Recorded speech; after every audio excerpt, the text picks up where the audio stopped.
시청자 여러분 안녕하십니까? 용감한 토크쇼 직설 원일입니다. 아시아나 항공이 결국 매각을 결정했습니다.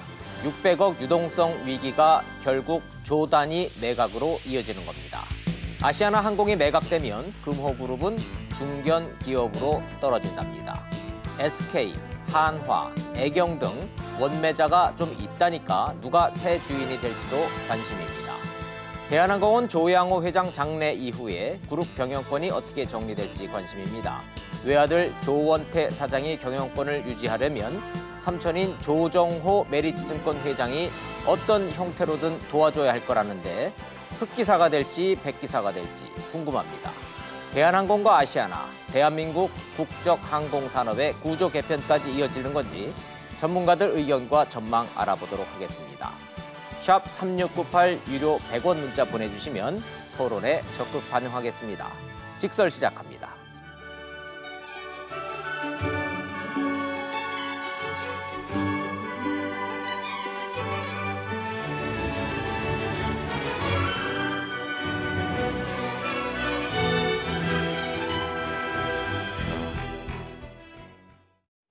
함께해 주실 경제 전문가 세 분 소개하겠습니다. 먼저 현대경제연구원의 최양호 고문님, 서강대학교의 김현학 교수님, 그리고 박연미 경제평론가님 나오셨습니다. 어서 오십시오. 안녕하세요. 안녕하세요.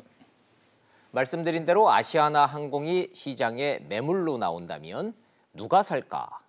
SK 최태원 회장이 맨 먼저 떠오른답니다. 살 겁니까? 기자들이 이렇게 물었는데 최태원 회장 뭐라고 했는지 직접 들어보시고 토론 시작하겠습니다. 최태원 SK 회장이 조문을 마치고 나오자 기자들이 질문 공세에 나섭니다. SK그룹의 아시아나항공 인수 가능성을 물은 겁니다.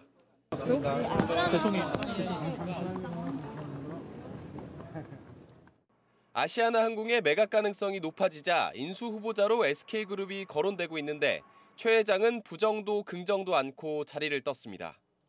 아시아나항공 매각설이 나온 이유는 금호 아시아나그룹의 자구 계획이 퇴짜를 맞았기 때문입니다. 채권단뿐만 아니라 금융당국까지 강한 불만을 표시하고 있습니다. 최종구 금융위원장은 박삼구 전 회장이 물러나고 아들이 경영하겠다고 하는데 그 두 분이 뭐가 다른지 채권단이 판단할 것이라고 말했습니다. 박 전 회장 등 오너 일가가 아시아나항공 경영에서 완전히 손을 뗄 것을 압박했다는 분석입니다. 관심은 누가 인수하느냐인데 금호산업이 보유한 아시아나항공 지분 33.49%와 경영권 프리미엄, 아시아나항공의 경영 정상화를 위한 초기 투자에 조 단위의 큰 자금이 필요합니다. 이런 자금력과 인수 후 시너지 효과 등을 감안할 때 SK나 한화 등이 후보로 거론되고 있습니다. 국내 2위 항공사인 만큼 새 주인을 찾는 게 어렵지 않을 거란 전망과 함께 경영 위험성 등을 고려할 때 만만치 않을 거란 분석도 나옵니다.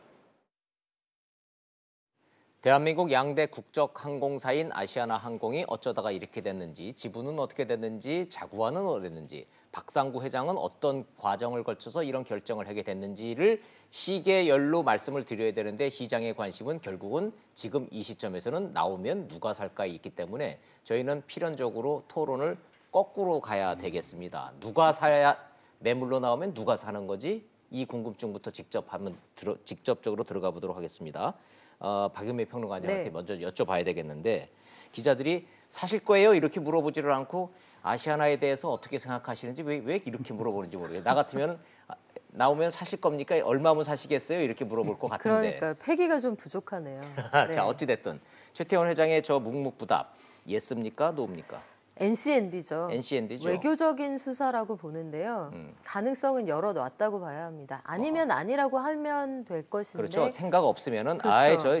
그런 거 묻지 마세요. 이랬겠죠. 저는 제가 하는 일 열심히 하겠습니다 하면 됐을 텐데 그렇죠. 여지를 남겨놓고 저 단초가 어떻게 기사화될지 충분히 알고 있을 텐데 저런 발언을 하는 건 참전 의사가 전혀 없진 않다는 그렇죠. 거죠. 옆에서 참모들이 분명히 임원들이 그랬을 거예요. 저 조양호 회장 빈소를 가면은 기자들이 지금 얼때처럼 모여 있습니다. 분명히 물어볼 겁니다. 네. 그러면은 어떻게 하겠느냐라고 상의를 했겠죠. 그럼요. 자, 그럼 NCND로 간다. 긍정도 부인도 하지 말자.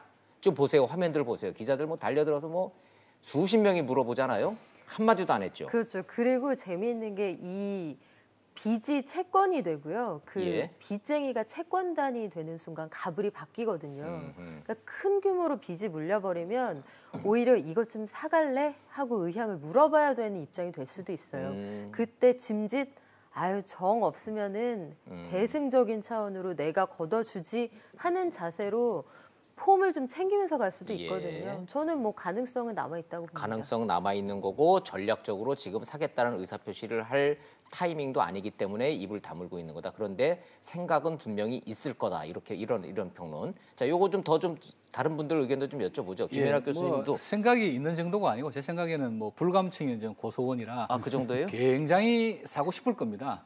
사실은 금호그룹이 알짜배기 회사들이 많은데 이 유동성 위기 때마다 알짜배기 기업들을 팔았거든요. 예. 뭐 제가 근무했던 KTS도 그 금호 렌트카 국내 1위의 그 렌트카 업체였는데 3천억에 인수해서 키워가지고 1조에 팔았거든요. 예.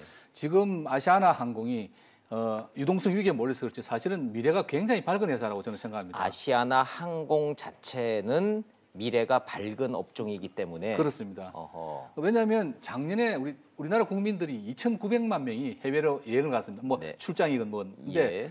인구가 우리보다 2배 반이던 일본 사람들 전체 해외로 나간 사람이 2,200만입니다. 그러네요. 우리나라 사람들 일본 사람보다 3배 이상 해외로 많이 여행을 다닌다는 이야기입니다. 그러니까 네. 이 항공 운수 산업이 한국에서는 굉장히 지금까지도 그래 왔고 미래가 굉장히 밝은 산업이고 아까 뭐 박연미 평론가께서 비슷한 말씀하셨지만 지금 아시아나 항공이 어려운 것은 모기업이 신용 등급이 워낙 나빠서 예를 들어서 빚을 내더라도 굉장히 비싼 비용을 주고 지출해야 되는데 예를 들어서 네. SK라든지 우량 기업이 인수하게 되면은 그 신용 등급이 모 회사의 신용 등급 따라서 굉장히 올라가게 됩니다. 예. 그럼 이자 부담이 확 줄어야 됩니다.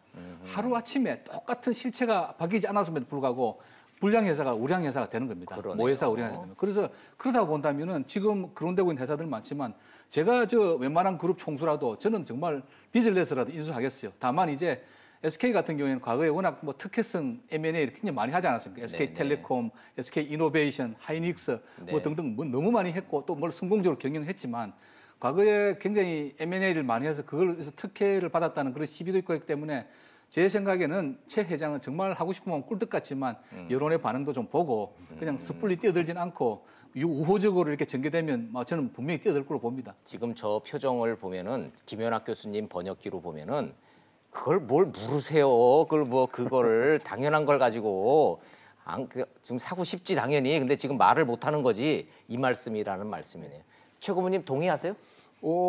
지금 이 사는 방식이 어떻게 나오냐에 따라서 이 뭐 포지션을 잡을 것 같아요. 자, 조금 더 주변 정황을 말씀드리면 예. 최근에 제주항공의 대표하신 분을 스카웃을 했습니다. SK에서. 그래서 그 유명한 분 최기남 씨. 예. 그래서 글로벌 사업개발부에 지금 들어가서 부사장으로 예. 영입을 했는데 그분은 사실은 항공산업 전문가죠. 그렇죠. 그 다음에 델타라고 기억나시죠? 예. 델타도 2번 파산을 하고 지금 뭐 미국 1위의 항공사로 가는데 결정적으로 1등으로 가는데 뭐가 도움이 됐냐면 정유회사를 삽니다. 정유회사. 그래갖고 이 유가가 흔들리는 부분에 절대적으로 딴 데보다 굉장한 어드밴티지 갖고 하니까 두 가지만 보더라도 SK에는 도움이 된다고 이제 판단이 되는데 예. 자, SK가 지금 뭐가 문제가 있냐면은 아까 김연학 교수가 얘기한 것처럼 M&A 하는 과정에서 지금 좀 우리가 안 좋은 시선을 LG 실트론이라든가 예. 등등을 봤을 때 사실 지금 이거는 3자 유상 증자로 가야 되거든요. 예. 그 부분에 대해서 지금 뭐 평가들이 좀 막 서로 섞갈리는 부분이 있어서 아니 잠깐만요. 그 대목은 지금 최 고모님이 정확하게 말씀을 안 하셔서 시청자 여러분들이 이건 좋은 회사기 때문에 사야 되는 게 당연하다고 말씀을 하시다가도 그 부분이 좀 이해가 잘 안 될 것 같아요. 그러니까 이걸 만약에 하면은 뭐 특혜 시비가 일난다는 얘기예요?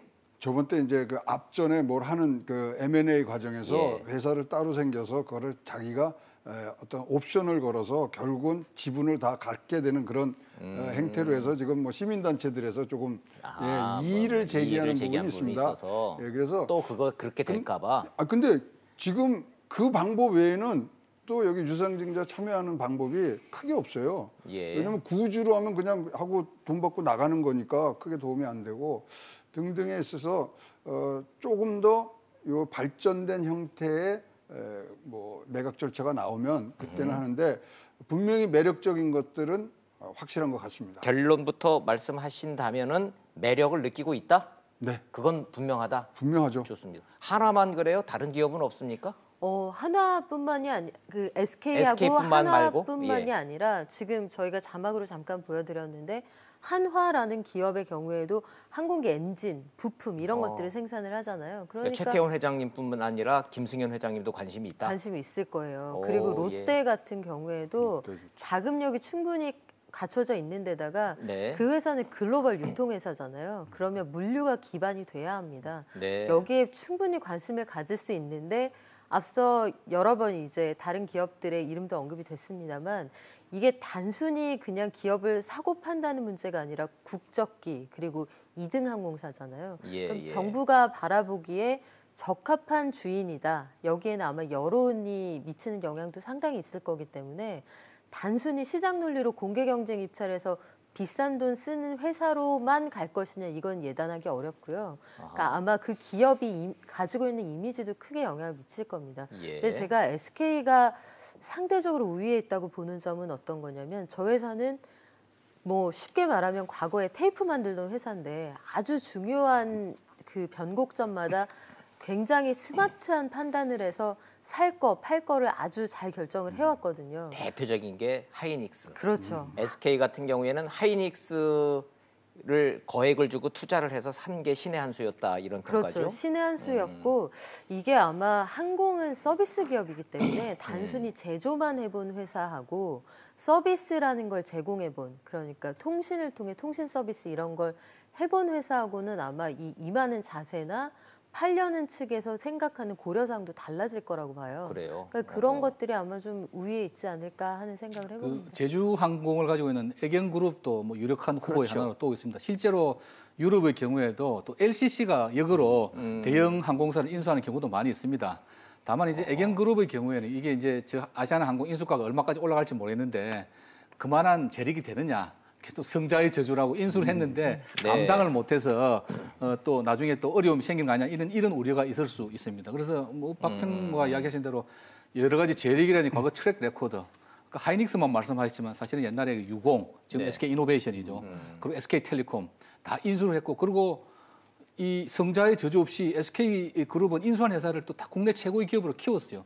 예를 들어서 뭐 최악의 인수로 꼽히는 것은 우리 바로 이 금호그룹이 오늘 가져오게 된 대우건설 인수 네, 아니겠습니까? 네. 근데 뭐 이렇게 하나, 인수를 예. 해서 완전히 말아먹은 회사가 있는가 하면 인수하는 족족 다 성공시킨 훌륭한 트랙 레코드를 가지고 있는 게 SK고 지금 자금력도 충분하고 그래서 이제 SK가 가장 먼저 거론이 되고 있고 실제로 또 그룹 내에서 준비를 하고 있다라고 하는 또 소문도 파다합니다. 예. 지금 일부 기업들은 TF를 구성을 해서 아시아나 항공 매입을 위한 구체적이고 실무적인 준비에 들어갔다라는 설이 그냥 설이 아니라 시장에 파다하게 돌고 있으니까 매우 구체적인 것 같고 아시아나 항공 내부에서는 SK를 가장 우리는 선호한다라는 얘기가 아주 공공연하게 나올 정도로 얘기가 있다는데 그렇다면 두 가지 시청자 입장에서의 그냥 일반인의 시각으로 두 가지 질문이 좀 있어요. 최영환 후보한테 드리겠습니다. 첫째, 얼마짜리입니까? 라는 거 하고 이거 얼마면 살 수 있습니까? 하고 두 번째는 그 밑에 계열사들이 여러 개가 좀 있잖아요. 네. 그러면 아시아나 항공이 팔리면은 그게 통째로 패키지로 팔려가는 겁니까? 아니면 이렇게 쪼개가지고 되는 거? 이거는 당사자들이 워낙 많으니까 궁금증이 있어서 두 가지 질문을 동시에 드립니다. 얼마짜리고 패키지로 갑니까? 쪼개서 갑니까? 지금 시총이 1조 1,400이니까 분명히 이제 여기에 33.4%였으니까 일단 단순 계산으로는 그냥 지분만 인수한다 그러면 3천억 정도면 하는데 지금 경영권 프리미엄이 이제 붙죠. 그러면 예. 우리가 이제 M&A 같은 때는 멀티플이라고 합니다. 이것이 미래 가치에 얼만큼 많은 숫자를 하느냐. 네. 그래서 뭐 항공사 이런 데는 한 곱하기 3 정도를 지금 하는 부분들이 있거든요. 그러면 이 단순 계산 곱하기 3 정도는 해야 네. 산다 만다 소리가 나올 수 있다. 그렇죠. 그러면 이제 한 1조 파니까. 정도 된다는 얘기네요. 그렇죠. 1조 정도인데 그러면은 1조를 갖고 들어와서 그럼 들어왔는데 이거를 또 경영 개선을 시켜야 되잖아요. 예. 그러면 또 한 8천억에서 1조 정도가 들어갑니다. 그러면 진짜로 실탄을 준비해 갖고 가야 되는 게 뭐 1조 5천에서 2조 정도를 동원할 수 있는 회사.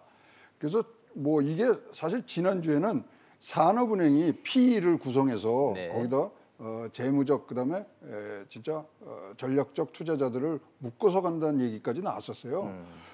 그런 상황으로 봐서 매각이 굉장히 이제 매력적인데 뭐 질문에 답을 하자 그러면 일단 실탄으로는 1조 정도가 필요하고 네. 그 이후에 추가적으로 또 다른 1조 정도가 지금 뭐 차입금이라든가 경영 개선을 위해서 필요한 그래서 2조 정도의 동원력을 가진 그런 회사들이 들어가야 돼요. 아시아나 항공이라고 하는 이 거대 항공사 밑에 딸려 있는 그 LCC를 비롯한 그런 네. 계열사들도 함께 다 같이 함께 다 가는 거를 패키지를 전제로 전제하고요. 했을 때 만약에 이거는 못 팔겠다 빼면 거기서 이제 인수가에서 빠지는 거죠. 거고요. 예, 빠지는 거고. 보면요, 이제 예. 우리가 보면은 사실 우리가 2대 항공사라 그러는데 영업이익으로 따지면 제주항공이 1,000억이고요. 예. 아시아는 282억밖에 안 돼요. 아, 오히려 LCC가 더 애경그룹 밑에 있는 네. 제주에어가 오히려 영업이익은 더 높군요. 그렇죠. 그다음에 이 항공업이라는 게 굉장히 고도의 이 항공 노선 뭐 이런 것들에 굉장히 전문적이거든요. 그래서 저는 아까 김영학 교수 말씀하신 것처럼 LCC가 네. 자기네 전문적인 기술과 그다음에 자금력을 갖고 자금력이야 자기네들이 없으면 PE를 만든 데인가 펀드를 만들어서 들어오면 되니까 LCC의 뭐 소위 말하는 M&A 주도 이것도 뭐 굉장히 가능성이 있다고 봅니다. 오히려 제주에어 같이 이렇게 영업이익률이 좋은 저런 알토란 LCC 저가 항공사가 이 거대 항공사를 매입할 수도 있는 그런 시나리오까지 지금 얘기가 좀 가고 있습니다. 그럼 뭐 얘기를 좀 하는 김에 뭐 지배구자고 이게 아시아나 항공이 어쩌다가 이렇게까지 됐는지 좀 한번 좀 따져 보도록 하죠. 제가 언론을 이렇게 보면은 저는 전문가는 아닙니다만은 뭐 그 매출이 한 6조 이상 된다며요, 아시아나 항공이. 네, 되는데 예. 이 회사가 매출이 꽤 높은데도 이렇게 고전을 면치 못한 게 비행기를 다 꿔서 운행을 하거든요. 이른바 리스. 그렇죠. 리스라고 하는데 이게 본인들이 가지고 있는 비행기가 아니고요. 이게 그렇게 보면 1년에 한 2조 5천억 원을 비행기 리스 비용으로 지급을 하는 거예요. 예. 그러니까 앞으로 남고 뒤로 미치는 구조라서 작년 매출이 6조 9천억 원인데 비행기 리스 비용이 연간 2조 5천억 원이니까 벌어서 한 3분의 1을 남준다는 얘기입니다. 그러니까 이제 뒤집어 얘기하면 우리가 비행기를 타는 소비자 입장에서 보면 성수기에 대한항공 표든 아시아나 표는 부족하잖아요. 그러니까요. 그렇죠? 특히 제주 노선 같은 경우에 뭐 아시아나라고 자리 남아도는 거 아니지 않습니까? 장사는 항상 잘 되는데 장사는 잘 된다. 그게 남지가 않는 구조로 돼 있어서 아시아나는 장사를 해도 남 좋은 일 시키는 그런 구조로 기본적으로 돼 있고 사실 그동안 소위 깔아놓은 외상이 너무 많습니다. 예. 여기에서 대표적인 게 이게 과거에 2007년, 2008년에 순차적으로 대우건설 인수하고 그 다음에 대연통운 인수하고 그리고 나서 금융위기가 왔잖아요. 예. 전체적으로 그룹 전체를 아주 힘들게 하는 유동성 위기의 단초였고 이후에도 상황을 보면은 어려워졌던 회사들을 다시 사오고 싶어서 이 박삼구 전 회장이 굉장히 노력을 하지만 아시아나에서 번 돈으로 그룹에 여기저기 돈을 써도 결국은 이 경영적으로 성공을 거두지 못했거든요. 사실은 아시아나 자체로는 괜찮은 회사였는데 여기저기 퍼주다가 좀 어려워졌다 이렇게 평가할 여지가 있고요. 저 표만 봐도 아시아나 항공이 매출 기준으로만 보면 월등히 높네요. 전체 매출에서 한 60% 이상이 아시아나에서 나오니까 이 회사 떼내고 나면 좀 이따 말씀드리겠습니다만 그래서 이제 매각이 현실화가 된다. 이 회사 떼낸다 하면 이제 중견기업으로 떨어질 겁니다. 그러네요. 예. 자, 그러면 원천적으로 김연학 교수님이 아까 얘기를 꺼내셨던 처음부터 무리한 M&A가 가져온 아주 예견된 비극이었다라는 말씀이 결국 여기서 나오는 것 같은데 왜 이 알토란 기업이었던 금호 아시아나 그룹이 아시아나 항공이 이렇게 영업이 장사가 잘 되고 이렇게 좋은 회사임에도 불구하고 왜 이렇게 그럼 매물로 나올 정도까지 됐느냐를 연역을 얘기를 하려면 결국은 대우조선 인수 1999년 IMF까지 거슬러 가야 되나요? 보다 뭐 근본적으로는 제가 말씀드렸다시피 지난번에 말씀드렸는데 박상구 회장의 욕심이죠. 그 박상구 회장, 박인천 선대 회장이 있고 그 아들이 5명인데 마지막 박종구 씨는 경영에 관여하지 않습니다. 근데 원래 이제 아버지가 하시다가 큰형 박성용 씨, 그다음에 박정구 씨 이런 순서로 내려오면서 그 기업을 굉장히 키웠어요. 원래 호남을 기반으로 해가지고 우리나라의 운수재벌로 굉장히 사실은 많이 키웠는데 2002년에 저 박삼구 씨가 회장이 됩니다. 네. 그때 사실 형제간의 묵계가 회장직은 65세까지만 하고 10년 이상 하지 않는다라고 하는 묵계가 있었는데 형들은 그걸 지켰어요. 근데 박삼구 씨가 2002년에 회장돼서 지금까지 근 20년 가까이 회장하면서 그렇죠. 그것 때문에 그 순서를 기다리던 박찬구 동생인 사람인 박찬구 회장하고도 사이가 좀 틀어지게 된 거고요. 이제 왕자의 난이 예. 그때 벌어지, 형제의 난이 무엇보다도 벌어지죠. 저분을 보면 제가 인수해서 했던 그 금호 렌트카도 보면 경영이 굉장히 부실했고 그러면서도 욕심은 많아서 기업의 외형에 굉장히 관심이 많았어요. 그래서 지금까지 우리가 이야기되고 있는 그 저 대우건설 인수를 2006년에 하게 되는데 대우건설을 인수함으로써 순식간에 재계 자산 순위로 7위로 뛰어오르게 됩니다. 그래서 사실은 대한 한진그룹보다 더 크죠. 외형은. 네. 그런데 그 외형이라는 게 다 빚으로 이루어진 외형이고 바로 다음에 그러고 나서 또 그것도 부족해서 대한통운까지 인수를 합니다. 네. 근데 사실은 어제 보면 또 대한통운 인수는 말은 됩니다. 왜냐하면 이게 운수재벌이기 때문에 이 물류회사 인수랑 말이 되는데 별로 물론 금호건설이라고 있지만 별로 본질과 관계가 없는 또 건설회사라고 하는 게 굉장히 리스크가 큰 업종이지 그렇죠. 않습니까? 예. 그걸 6조 5천억을 들여서 인수를 하고 그 대한통운까지 4조를 들여서 인수를 하고 난 다음 바로 리만 사태가 터집니다. 그 다음부터는 계속 빚 갚기 위해서 다른 우량 계열사들 담보로 잡혀서 빚내서 갚고 이런 악순환이 계속된 겁니다. 그러면서 사실 그 와중에 그 내실을 다졌어야 했는데 또 그 와중에 또 팔린 회사 뭐 금호 타이어라든지 재인수를 하기 위해서 사실 여러분 그 작년에 그 기내식 대란이 있지 않았습니까? 네, 네. 그 기내식 대란 또 단순 사고가 아닙니다. 이거 금호 타이어 인수 자금 마련하기 위해서 원래 협력하고 있던 LSG라고 하는 회사라 그 네. 루프탄자 계열인데 그 회사에다 2천억 투자해달라고 이렇게 안 하니까 이 중국 남방 계열 그걸 잘라내고. 게이트 고메라고 예. 회사로 바꿨다가 그 회사 불이 나는 바람에 이 맞아요. 대란이 일어난 거고요. 맞아요. 근데 사실은 보면 그것도 그 중국 남방항공이 1,600억이란 돈을 지원을 하는데 아시아나항공에 지원하는 것이 아니고 모회사인 금호 고속에다가 지원합니다. 그렇죠. 이거 사실 배임이죠. 예. 이런 식으로 좀 어떻게 보면 뭐 비상식적이고 좀 배임직에 가까운 이런 행위를 통해서 계속 외부에 끊임없이 돈을 끌어모으고 갚을 방법은 없이 그렇게 그러면서 내부 경영은 굉장히 부실하고 그래서 빚으로 올라선 이런 회사다 보니까 결국 그것도 또 너무 이 재무구조 부실하다 보니까 어떻게 뭐 죄송한 말씀을 좀 숨기려고 분식회계 비슷하게 하다가 네. 딱 들켜가지고 이런 상황이 온 거죠. 그래서 이거는 제가 볼 땐 전적으로 그 박삼구 회장이 책임을 지셔야 되는 문제고 예. 그런 의미에서 아시아나항공을 경영해서 이번에 손을 떼고 매각하는 것이 저는 맞다고 봅니다. 자, 그럼 정리를 좀 해보자면 박상구 회장의 몸집 불리기 무리한 경영에서 수십 년 누적된 경영 실패가 누적돼 와서 터진 건데 첫 번째 시그널은 작년에 터진 기내식 사태가 났을 때 이미 시그널은 터졌었던 것이고 그렇죠. 예. 그것도 그냥 우연히 터진 게 아니라 인수 자금을 마련하려고 무리수를 두다 터진 기내식 사건이었고 또 작년 연말에 회계 감사에서 부실을 감추기 위해서, 사실상의 분식 회계를 하려다가 실패로 끝난 그게 결정타였다. 예, 좋습니다. 자, 근데 이번에 최영호 고문님, 네. 뭐 금융위원회하고 산업은행에다가 내놓은 자구안을 처음에 봤더니 뭐 5천억만 빌려주면은 3년 동안 승부 보고 그때까지도 안 되면 물러나겠다. 뭐 승부수 던졌는데 결론적으로 보면은 거절당한 거죠. 아니, 거절이 아니라 뭐 문전박대 당한 거죠. 왜냐하면 문전박대. 이렇게 해서 자관을 내면요, 그래도 한 5일 일주일은 검토를 합니다. 예, 예. 근데 바로 그 다음 날 굉장히 이례적입니다. 그냥 그 자리에서 집어던진 그 자리에서. 거죠. 그러면서 뭐 여러 가지 이제 얘기들이 나오지 않습니까? 뭐 이건 안 되고 신뢰성을 안 주고 그랬는데 그 당시에 그 내기 전날 이동걸 산업은행장하고 박상구 회장님하고 저녁에 만나요. 만나서 이제 이런 얘기 저런 얘기를 했는데 결국 그 거기서 나온 얘기는 이거였죠. 아시아나 살릴래 아니면 아시아나 없는 금호그룹을 살릴래 두 가지 중에 하나 선택하셔야 됩니다. 다시요. 자, 그러니까- 그럼 이제 그게 이제 정확한 메시지였다는데 시청자 여러분들이 그게 이제 핵심인 것 같으니까 다시 한번 좀 정리를 해보시자고요. 아시아나를 살릴래? 아시아나 항공을 살릴래? 항공을 살릴래?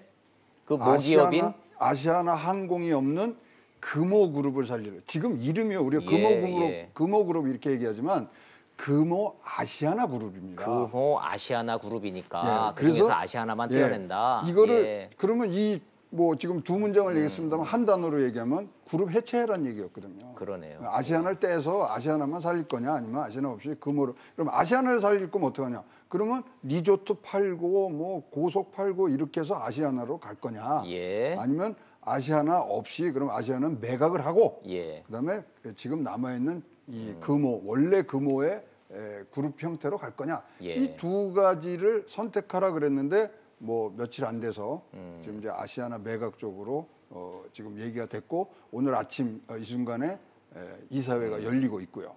그러면 시장 입장에서 국민들이 보기에는 그 박상구 회장님과 그 박상구 회장님의 일가는 어찌됐든 항공을 팔고 이 선대부터 내려왔던 이 금호 고속과 이 금호라는 거는 지키겠다 쪽으로 결론이 난 겁니까? 그렇게 난 거죠. 예, 재계 7위에서 중견기업으로 떨어지는 한이 있더라도 지금 이제 9조 뭐 11조까지 갔으면 9조인데 이게 이제 아시아나가 빠지면 3조로 가거든요. 그럼 대기업군도 아니에요. 이제 빠지게 되고요. 네. 그다음에 이제 일단 시장 반응을 보면 오늘 아침에 4,600원짜리 주식이요. 지금 7,250원까지 올라갔어요.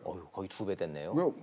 그 주말에 끝날 때는 이제 5,600원으로 끝났지만 지금 네. 25%, 28%까지 가는 것은 시장에서는 반기고 있는 거죠. 그래서 불안정하고 뭐 이런 이 얽힌 부분들이 이제 갈라서면서 사실 아시아나가 매각이 된다면 진짜로 우리나라의 항공업계가 재편이 되는 아주 이 시작점이거든요.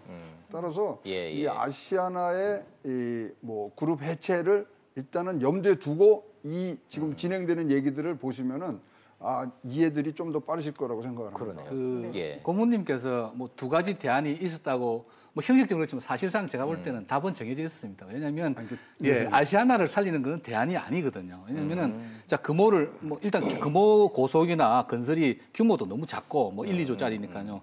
그걸 뭐 나름대로 건실하지만 팔고 만일에 이제 그걸 팔고 아시아나만 가져온다 하더라도 아까 말씀드린 아시아나가 굉장히 그 자체로서는 굉장히 지금 유동성 때문에 위기에 처해 있는 상황인데 우리 한개 팔고 좀 이를테면은 지금 박상구 회장이 아시아나만 가지고 어떻게 할 수 있는 방법이 없어요. 그럼 유일한 방법은 우량한 정말 건실한 자금력이 있는 회사가 아시아나를 인수해가지고 그걸 키우면 아까 말씀드린 인수하는 순간 SK 같은 회사가 인수하는 순간 이자 부담이 확 줍니다. 왜냐하면 신용 등급이 확 올라갈 것이고 그럼 이자가 딱 떨어지거든요. 근데 그거를 금호를 판다 하더라도 박상구 회장이 아시아나를 지면은 악순환은 저는 제가 생각할 때는 계속 반복되는 거거든요. 그래서 뭐 두 가지 대안을 제시를 했지만 제가 생각할 때 산업은행 처음부터 아시아나 항공을 매각하는 외 다른 대안은 받아들이지 않을 각오로 제시하지 않았겠는가 그렇게 생각됩니다. 아니 지금 말씀하시는 순간 아시아나 항공 주가 변동폭을 좀 보여드릴 필요가 좀 있는 것 같은데 박영미 평론가님 좀 설명을 해주세요. 아니 저는 저게 가능합니까? 매각설 나오는 일주일 사이에 주가가 도대체 몇 배가 오른 겁니까? 지금 주가가 보면은 3,000원대에서 5,000원대로 올라갔잖아요. 그리고 오늘 시장에서도 상한가까지 오늘도. 오늘도 상한가, 네, 지금도 오늘도 상한가네요. 금호 산업도 마찬가지예요. 제가 방송 시작하기 직전에 확인을 해보니까 22%까지 급등한 상태로 거래가 되더라고요. 앞서 최 고모님 말씀하신 것처럼 이 오널가의 생각과는 참 다르게 시장에서는 어이구 저 그래프 보세요. 당신들이 물러나고 이 불확실성이 해소되는 것만으로도 이 회사 가치가 이렇게 올라갈 수 있다 이렇게 보고 있는 거죠. 그러네요. 시장의 평가는 그러네요. 그리고 김연학 교수님 거듭해서 말씀하셨습니다만 이 시장에서 이 회사가 건실하다 이런 평가를 받아서 만약에 지금 현 상황에서 아시아나가 꾼돈에 대한 이자가 1%포인트만 내려간다 해도 연간 갚아야 되는 이자 부담이 300억 원 이상 줄어듭니다. 그렇군요. 뭐 단기가 지금 돌아오는 뭐 부채가 있다 그러던데 뭐 봤더니 뭐 이번 달 안에 당장 갚아야 될 돈이 좀 있다며요. 25일 날까지. 저 2017년 11월 달에 그 무보증 사채를 발행했습니다. 아시아나 86이라고 600억짜리를 했는데 갚을 수는 있어요. 갚을 수는 있는데 자, 이게 갚는 과정이 어떻게 되면요. 갚은 다음에 차환이 돼야 됩니다. 다른 데서 여기에 맞는 것들을 갖고 들어와서 그래야 뭐가 생기냐면 이 회사의 신용 등급이 생기는 거거든요. 그래서 신용 등급이 안 없어지면은 어떻게 되냐면은 ABS 그 이제 매출 채권을 바탕으로 한 이 채권 이거 유동성 채권이 65%가 그냥 다 원리금 상환으로 다 들어가요. 그러니까 돈 벌어서 그냥 65%빚 갚고 나면 저기 뭐 파산 가는 거죠. 카드 몇 개 갖고 돌려막기 하는 거하고 똑같은 거네요. 그러니까 열흘 내로 600억이 들어와야 되거든요. 그게 급하게 그 박삼구 회장 입장에서도 완전히 철저하게 망하지 않으려면은 아시아나를 내놓아서 빨리 그래서 그 금융당국으로부터 한 600억 차환해가지고 신용 등급이 없어진 위기를 해소해야 되고 지금 뭐 막다른 골목에서 어쩔 수 없는 선택을 하신 거죠. 그러면 하나 더 플러스 되는 게 부채 비율이 1000%가 넘어가면은 상환을 무조건 해야 됩니다. 근데 지금 우리가 산업은행에서 5천억 달러 그랬잖아요. 5천억이 돈으로 들어오는 게 아니고요. 영구채.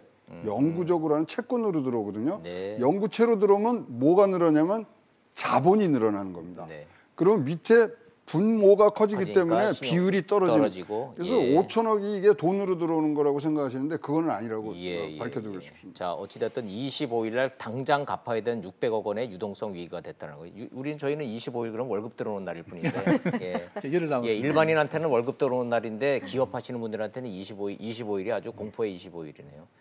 자, 좋습니다. 뭐 이렇게 결국은 시장에서는 아시아나 항공이 이러이러한 상황에서 매물로 안 내놓을 수 없는 거, 이거 뒤집힐 가능성 없는 거죠. 이제 매물로 나온 거죠.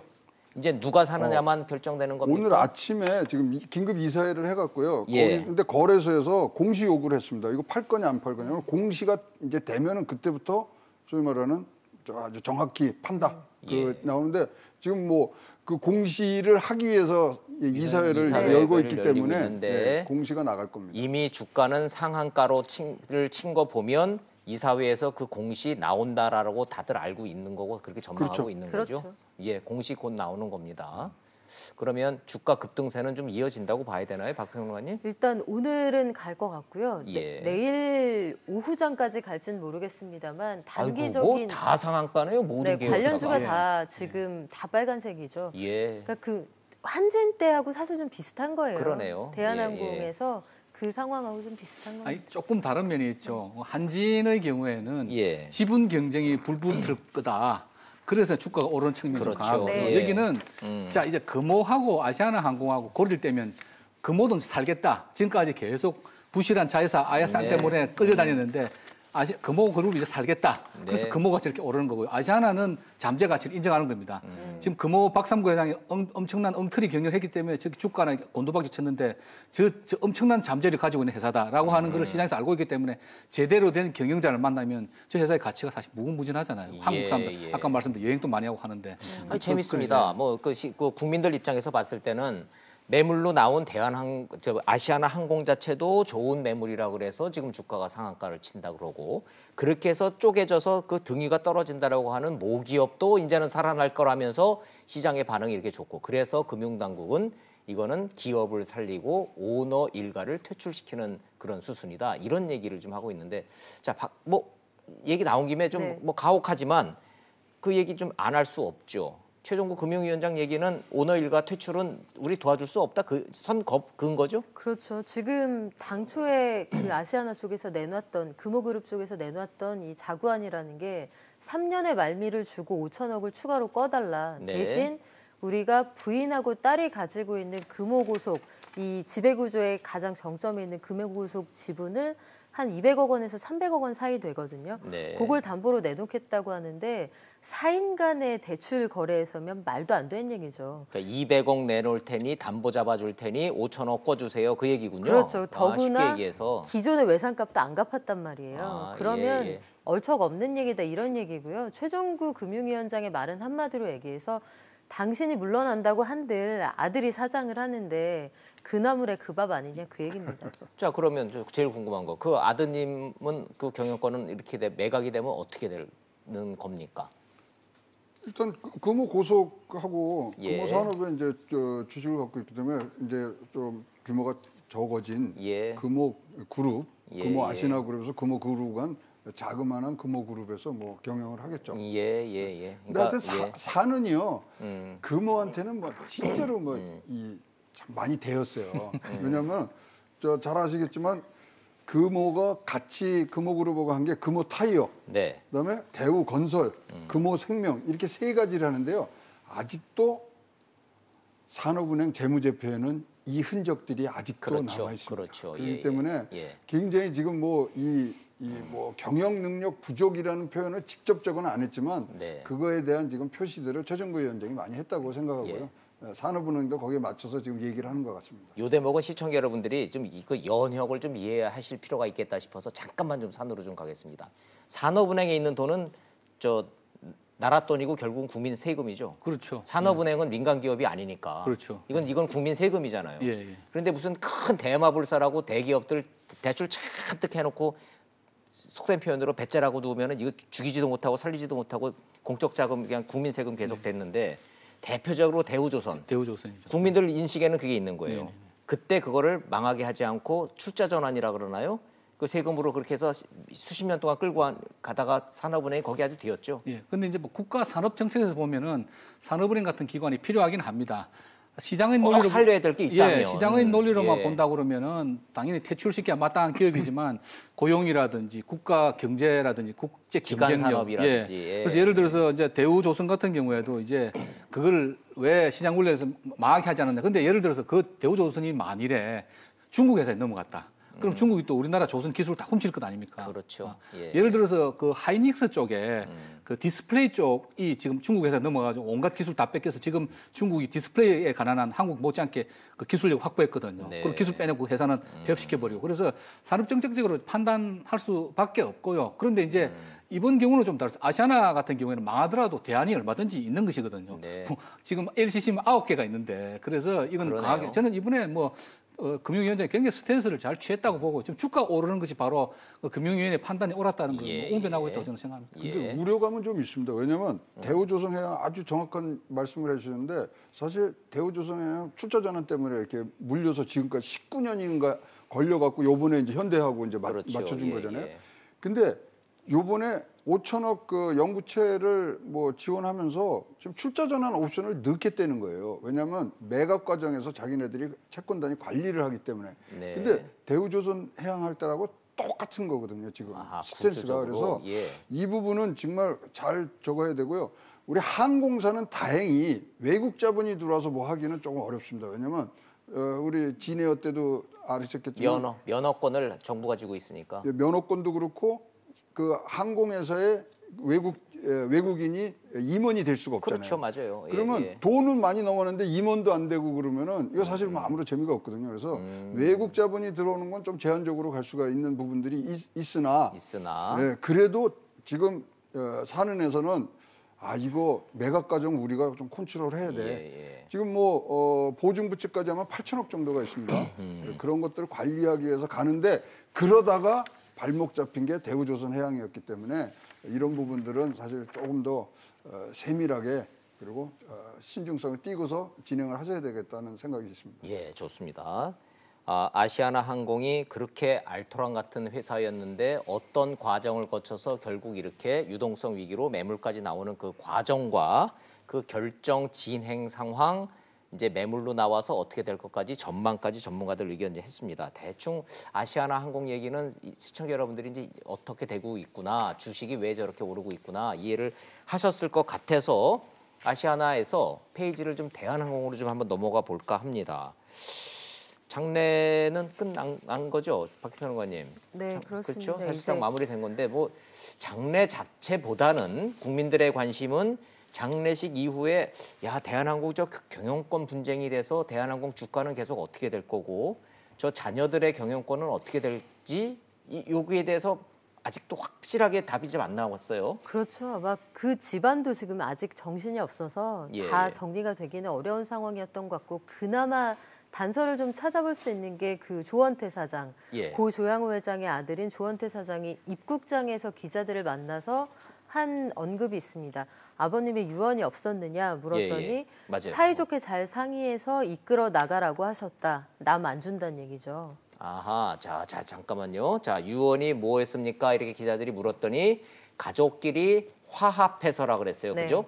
사이좋게 화합해서 회사를 잘 이끌어라. 이끌어가라. 너무나 당연한 얘기 같기는 한데 그게 유의미한 패밀리예요. 그렇죠. 왜냐하면 우리가 그동안 이제 그 조양호 회장 일가가 보여주었던 어떤 스탠스에서 답을 좀 찾을 수 있는 것이 사실 입장을 바꿔놓고 생각하면 잘못은 물론 했습니다만 얼마나 괴로운 나날들이었겠어요. 그럼요. 거듭된 압수수색과 네. 14번의 포토라인에서의 그 스포트라이트와 이런 걸 생각하면 사실은 여기에 들어있는 그 숨은 의미는 웬만하면 네. 경영권을 내려놓고 좀 물러나서 자숙의 시간을 가지라는 게 아마도 정부 당국의 메시지였을 거예요. 뭐 그렇게 뭐 어느 누구도 공식적으로 얘기하지 않지만 얘기한 적은 없죠. 아마도 넌지시 그런 메시지가 전달이 되었을 것으로 저는 개인적으로 생각합니다. 그리고 아마 관련된 사람들이 무수히 많은 조언을 했을 거예요.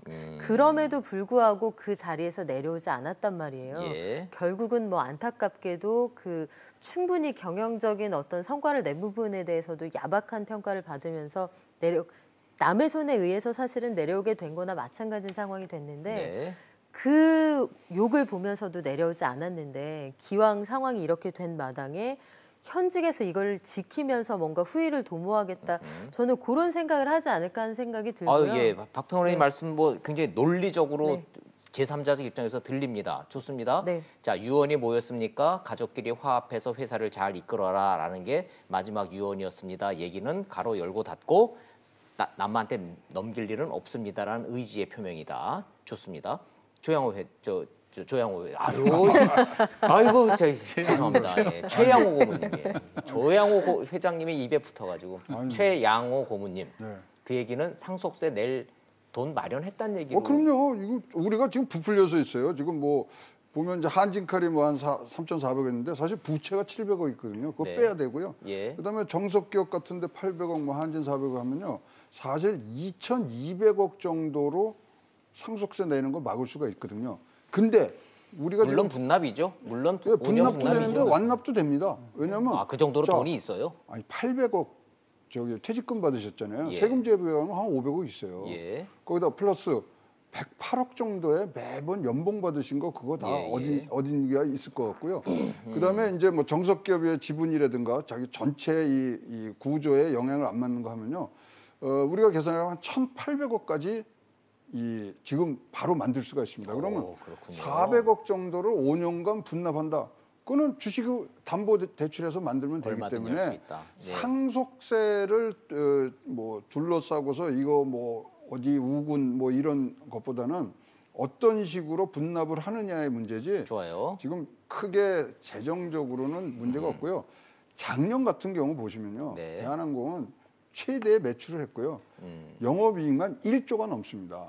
1조. 그러니까 아시아나 항공하고는 이 경영 상황 자체가 다릅니다. 아예 차원이 다른 회사이기 때문에 자, 그럼 정리를 하면 상속세 때문에 상속세 내고 나면 경영권 흔들릴 거라고 했던 애초 처음에 그 전망은 틀리다. 사실과 다르다. 다르죠.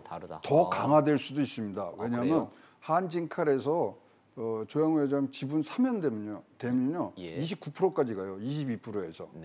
그래서 지금 뭐 이 상속 과정에서 지금 얼마나 3세가 준비되어 있느냐가 사실은 우리가 걱정되는 거죠.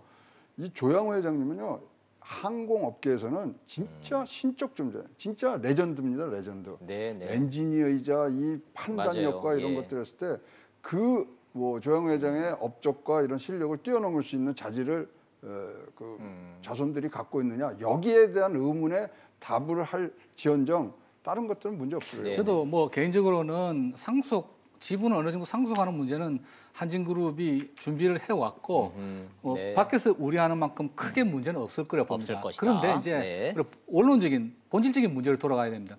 능력이 없는 자녀들이 단순히 오너의 선대 회장의 창업자의 아들 혹은 손자라고 해서 경영권을 받아야 되느냐. 우리가 지금까지 당연시 해왔던 그런 문제에 대해서 본질적 의문을 던져야 되는데 물론 이제 자식들한테 경영권을 물어주고 싶은 것은 기업을 일으킨 사람들의 당연한 인지상정이라고 할 수 있는데 이제 우리나라 문제가 되고 있는 기업들은 이미 국내 뭐 간의 수공업이 아니고 글로벌 기업들이란 말입니다. 그래서 이미 수만 명을 고용하고 있고 국민 경제라 국민들의 생활에도 지대한 영향을 미치고 있기 때문에 어떻게 보면 상당히 공적 성격이 강한 기업들인데 지금 이제 뭐 솔직히 그 조양호 회장의 3자매가 과연 경영 능력이 있는 분들이냐에 대해서 굉장히 시장에서는 부정적이거든요. 그리고 또 대한항공이 자성자박을 한 게 있습니다. 그 자기들이 오히려 경영권을 보호하기 위해서 외부의 경영권을 들어맞기 위해서 사내 이사를 선출하면서 66% 3분의 2 동의가 필요하다. 그래서 회장 본인도 이 못된 것 아닙니까? 그러니까 지금 그게 원인이 돼서 66%의 지분을 안 됐어요. 누구도 확보하지 못한 상황에서 지금 방금 조원태 사장이 내년에 이제 또 3년 임기 지나서 신임을 받아야 되는데 과연 자기가 뭐 20, 30% 지분 확보했다 한들 67%의 지분을 확보해서 내년에 이사로 다시 재선임 될 수 있겠는가? 어떻게 보면 뭐 저쪽 뭐 강성부 펀드에서 강성펀드나 뭐 다른 데서 제안한 이사들은 지금 어느 측에서 반대를 하고 어느 쪽은 또 일반인이 반대하고 그래서 사내 이사의 정원을 채우지도 못하는 그런 상황이 이사의 정원을 채우지도 못하는 그런 상황이 올 수도 있는 거고요. 그래서 저는 냉정하게 지금 어차피 지배력은 갖고 있다고 한다면은 굳이 자기가 회장이 되고 CEO가 돼서 경영하는 것보다는 킹메이커 역할을 하면서 그렇게 유능한 전문 경영인들 많지 않습니까? 그룹 내도 경영을 하고 그 대신에 그분이 잘하는지 못하는지를 오너 패밀리가 감독하고 단속하는 그런 형태로 가면 된다. 그리고 경영 능력을 인정받으면 시장에서 부릅니다. 여러분 잘 아시는 지금 토요타 자동차의 아키오 토요타 사장 그 패밀리 지분이 2%도 안 되거든요. 근데 그룹이 어려우니까 사장으로 다시 불러가지고 잘 하고 계시고 그다음에 미국의 포드 자동차도 마찬가지입니다. 그 포드 패밀리 1, 2%밖에 안 되거든요. 지금 회장하고 있는데 물론 이제 CEO는 넘겨줬어요. 2년 전에 회장을 하고 있는데 회사가 어려울 때 오히려 오너 패밀리가 나와가지고 잘 해줬거든요.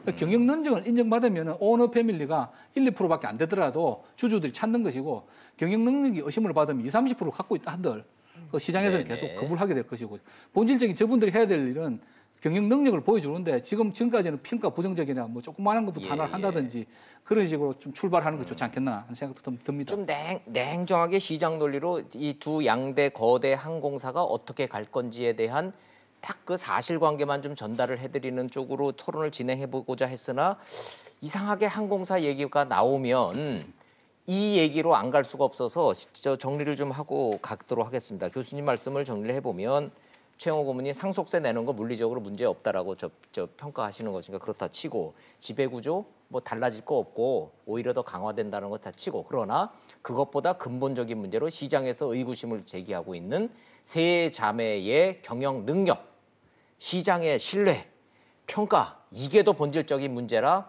합리적으로 대안까지 제시해 주셨습니다. 회장직 맡지 말고 뒤로 물러서고 전문 경영인 해서 시장의 평가부터 우선 잘 받고 차근차근 스텝 바이 스텝으로 가라라는 말씀이신데 그렇게 될지는 아무도 모르죠. 그거 김연학 교수님의 이 합리적이고 이 이성적인 조언을 받아들일까요? 사실 굉장히 합리적이고 그 시간을 벌 수도 있고 바람막이가 될 수도 있고 아주 합리적인 선택인데 그동안 해온 선택에 비추어 볼 때 안 할 것 같단 말이죠. 그러니까 그동안에 조양호 회장이 그 일가 중에 그래도 사회적으로 가장 존경받는 분이고 경영 능력을 인정받아온 분이고 사실 저분은 이세라기보다 선대 회장하고 같이 회사를 키워온 분이잖아요. 누가 그렇게 인정받고 그렇게 좋은 평가를 받았다는 말씀이 있습니까? 고 조양호 회장의 경우에는 아버지 조중훈 회장하고 같이 회사를 키워온 분이에요. 그러니까 말년에는 가족들을 단속하지 못해서 굉장히 야박한 평가를 받았습니다만 비행기 8대 가지고 시작해서 비행기가 지금 165대에다가 그러네요. 그래서 레전드 소리가 나오는 건데. 취향 노선 3개를 지금 전 세계 111곳으로 늘려놓은 분이잖아요. 세계 항공업계에서 평가한 모습은 굉장히 다른데 그 가장 합리적이고 그래도 조씨 일가의 구심점이었던 조양호 회장도 하지 못했던 선택을 여러 가지 사회적인 무리를 일으켰던 자녀들이 할 수 있을 것이냐에 대한 의문이 사실 있고 그렇다면 부인인 이명 여사가 그걸 할 수 있을 것이냐 더욱 기대 난망이고요. 하지만 김연학 교수님 말씀하신 것처럼 대한항공이 좀 짱짱한 회사로 계속 버텨주려면 그런 시간을 버는 그리고 경영 연습을 좀 더 하는 그런 버퍼가 좀 필요한 때인 건 분명해 보입니다. 그러면 얘기 나온 김에 제가 직설적으로 좀 여쭐게요. 그러면 조양호 회장의 마지막 유언이 가족끼리 화합해서 회사를 잘 이끌어라라고 하는 그 유언을 그 부인 이명희 여사와 나머지 세 아들, 딸이 그거를 어떻게 해석하느냐에 따라서 저희가 잘 화합해서 직접 잘 하겠습니다가 있을 것이고 김연학 교수님 말씀대로 자숙하고 뒤로 물러나고 전문 경영인 체제로 가는 방법이 있을 텐데 A와 B 중에 뭐를 전망하세요? 저도 이제 그 문제를 지금 방금 제기하려고 그랬는데요. 그 트랙 레코더가 좋지 않죠. 자기 선대 때 조양호 회장도 동생들하고 재산권 다툼 벌이고 아버지 유언장을 위조했네 어쩌니 뭐 재판하고 그러지 않았습니까? 지금 세 자녀가 있는데 그 세 자녀가 각각 독특한 개성으로 지금 인구의 해자가 되고 있는 분 아닙니까? 형제들끼리 화합에 잘 해라고 하는 거는 뭐냐면 형제들끼리 화합 잘 안 할 것 같다라는 우려의 표현이기도 하다고 저는 보거든요. 지금 지분 문제가 문제 없다고 최고님 말씀하셨고 저도 크게 문제는 없을 걸로 봅니다. 근데 가족끼리 다 합쳐서 이렇게 화합하면은 문제가 없는데 지금 당장 조양호 회장의 그 한진칼 지분이 7.84고 세자녀는 2.3%밖에 안 됩니다. 맞아요. 그럼 예를 들어서 일단 상속을 하게 되면 자양호 회장 상속되면 반 정도 주는데 이 가족들의 지분이 똘똘 뭉쳐서 하나의 힘을 발휘해야 되는데 이 2.3% 가진 자녀들이 이게 자기 선대 때처럼 또 경영권 분쟁을 벌이지 말라는 법이 없거든요. 저는 그럴 가능성이 다분히 높다고 보고요. 김연학 교수님은 굉장히 불안해하시네요. 예, 아니 사실 그렇지 않습니까? 가진 자들이 더하다고 바로 조금 전에 말씀드렸던 우리 나누었던 금호그룹에서도 형제들의 난이 있었고요. 지금 뭐 사실 솔직히 우리 삼성에도 형제들의 선대 때 있었고 뭐 현대도 있었고요. 네. 돈이 많고 재산이 많다 보면 그 욕심이 생길 수밖에 없는 것이 또 어떻게 보면 인지상정인데 더구나 지금까지 어떤 매스컴에 전 개인적으로 이분들 모릅니다만은 매스컴에 난 걸로 봐서는 굉장히 독특한 개성들을 가지신 분들인데 과연 아버지가 유언하신 대로 가족들이 다 뭉쳐서 아버지 유업을 이어받고 이렇게 할 것인지 아니면 또 나름 어떤 경영 참여를 자기 주도적으로 하겠다고 분란이 일어나지는 않을 것인지 저는 굉장히 걱정이 됩니다. 김연학 교수님 걱정이 많으십니다. 최영호 의원님은요? 저는요 그냥 맡겨놓고요 시장에서 평가하라고 하는 게 좋습니다. 왜냐하면 예. 자 우리가 아는 유명한 그 항공사들 한번 제가 말씀드려볼게요. 델타, 유나이티드, 페남, 네. 웨스턴 다 파산 2번씩 한 회사들이거든요. 그래요. 미국의 3대 회사라는 게 다 파산됐습니다. 파산했다, 제3자 네, 매각됐다. 됐다 옮기고 항공업계 우리나라가 좀 특수한 경우에 왜냐하면 우리나라가 굉장히 빠른 경제 발전하면서 이 해외 여행에 대한 이 욕구가 굉장히 폭발적으로 하면서 예. 같이 커온 거지 사실 다른 나라 그러니까 지금 델타가 미국에서 1인데 파산 2번 해요. 그러네요. 그러면서 바뀌고 시장의 그런 어떤 트렌드를 쫓아가기 때문에 전문 경영인이 와서 잘할 수 있냐 없냐 이거를 떠나서 전문 경영이든 누구든 와서 만약에 경영을 잘못하면요 굉장히 빨리 돌아가는데 항공업계입니다. 네, 네. 근데 우리도 이제는 LCC도 많아지고 해서 이제 그 상태에 왔거든요. 네. 두 양대 회사가 독점적으로 갖고 가는 건 이제 무너졌거든요. 지금 벌써 국내에서는 57%가 LCC가 갔거든요. 네. 따라서 이거는 지금 빨리 갈 수 있는 토대를 만들어서 빨리 올려주는 것이 제일 필요한 사항이라고 생각합니다. 그래요. 시장에 맡겨놓으면 되는 집에 우리가 뭐 미리 걱정한다고 뭐 될 일도 아닌 거고 뭐 유족들끼리 화합을 할 거냐 말 거냐도 뭐 지금으로서는 알 바가 없죠. 그래서 박유민 평론가님 좀 네. 가혹한 질문이기는 하나 그래도 경제 전문가시니까 여쭤보겠습니다. 가족들끼리 화합을 해서 될지 전문 경영으로 갈지 시장 그 이후에 대한항공 주가도 괜찮죠. 나쁘지 않잖아요. 지금 회사 현재. 장사하는 건 문제가 없어요. 예, 그러면은 네. 이른바 오너 리스크에 대해서 시장은 그 전문 경영인 체제로 갈 거라고 예상을 하고 좋은 겁니까? 아니면은 이 오너 체제로 계속 간다고 보는 겁니까? 일단 그동안의 불확실성, 그러니까 그 증시라는 건 사실 악재라고 해도 일단 터지고 나면 주가가 안정이 되거든요. 예, 예. 그러니까 불확실한 어디로 튈지 모른다는 그 상황이 해소됐다는 것만으로도 증시가 안정이 돼요. 예. 그 지난번 상황 어차피 영업이익률은 좋은 회사고. 그렇죠. 이 회사는 어차피 장사를 잘 해온 잘 굴러가는 회사였고 다만 오너 일가의 여러 가지 리스크가 있었던 것인데 네. 여러 가지 문제들이 이제 해소되는 시점이라고 본 거예요, 사실은.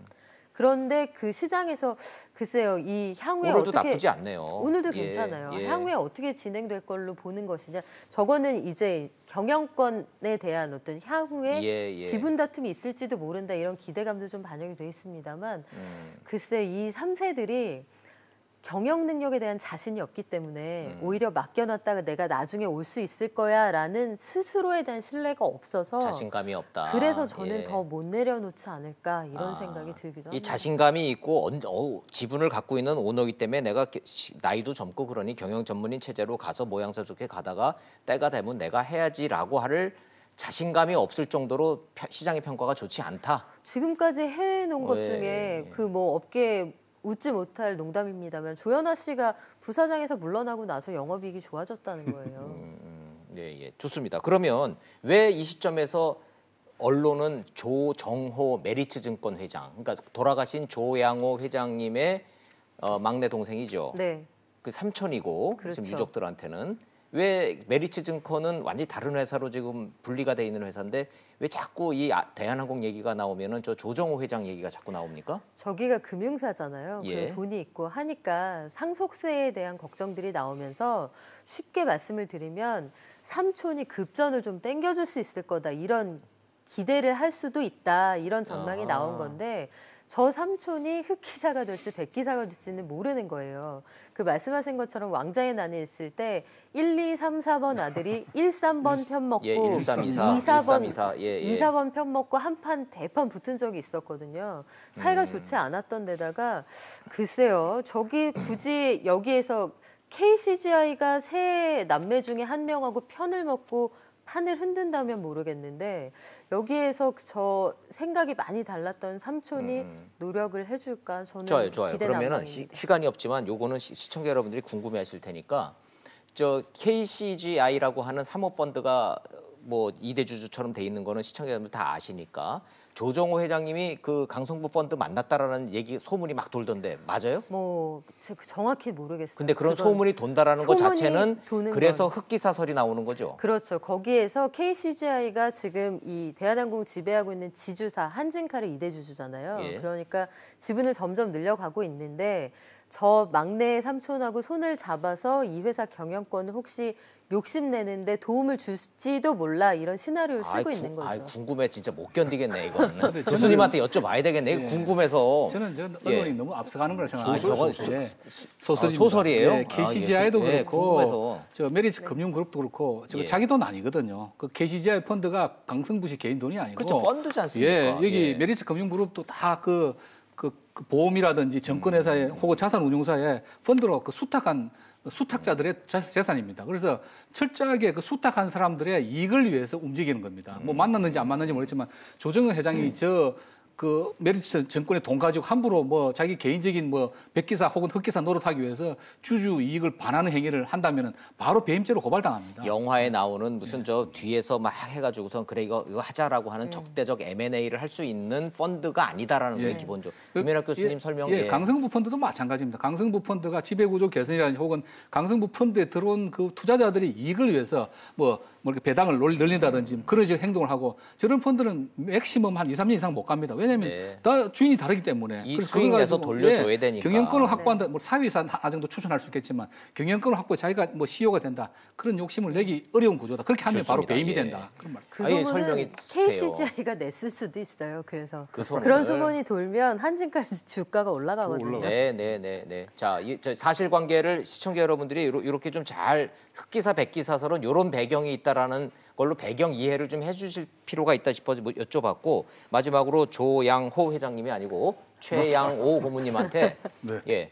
어찌됐든 이 강성부 펀드는 지분이 계속 늘어나네요. 그렇죠. 12%에서 13% 지금 올라갔고요. 이건 뭘 의미하는 건지 시청자 여러분들 설명을 좀 해주셔야 되겠습니다. 거기다 국민연금 7%까지 가면 거의 이제 대등한 20% 넘죠. 예, 20%가 이제 넘어서 21% 이쪽은 22% 했는데 자 이제 그러면 다음 내년도나 10월달에 열리는 이제 임시주총 이런 데서 예. 자기 목소리를 낼 수 있는 기반들을 이제 갖췄다고 보고요. 예. 자 이렇다 그러면 우리가 소위 말하는 뭐 스튜어드 코드 10이 얼마만큼 진행될 수 있느냐를 우리가 이제 실질적으로 볼 수는 있습니다만은 현재 일단은 대한항공은 뭐 재무적인 문제는 없기 때문에 그런 부분에서의 서로의 치열한 수싸움은 있을지언정 네. 이것으로 인한 경영권의 어떤 흠집 이것은 뭐 기대 안 하는 것이 일단은 좋은 걸로 보여집니다. 네, 알겠습니다.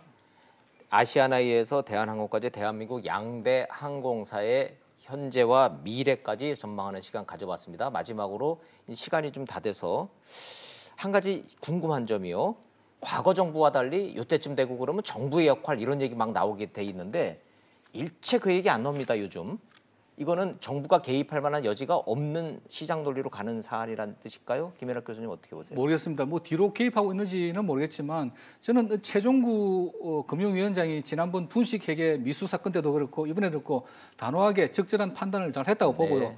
뭐 특산업은행 또 과거에 뭐 대우조선 이런 늪에서 빠져나와서 지금 합리적으로 행동하고 있다고 저는 봅니다. 그래서 정부가 이런 데 손대면 안 되죠. 시장 기능에 철저히 맡겨서 시장에 의해 해결하게 하는 게 맞고요. 지금 그렇게 하고 있다고 봅니다. 예.